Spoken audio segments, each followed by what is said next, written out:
జై శ్రీమన్నారాయణ. మొన్న కార్యక్రమం వెళ్ళినప్పుడు ఒకరు ప్రశ్న వేశారు.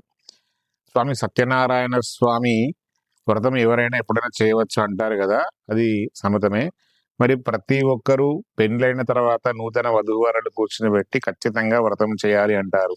ఎందుకు? దీని ఏమన్నా విశేషణమా అని అడుగుతారు. మంచి ప్రశ్న అనిపించింది.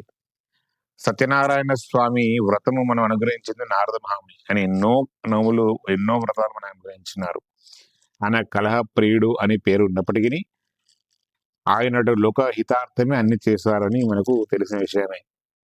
ఈ వ్రతము చేసింది మొట్టమొదట నారద మహాముని బ్రహ్మగా ఉండి సీతారాముల వారిని ఈ ఈ వ్రతము ఆచరింపజేసినట్టుగా మనకు సత్యనారాయణ స్వామి వ్రతకల్పం అంటే పురాణంలో చెప్పబడింది, స్థల పురాణాల్లో.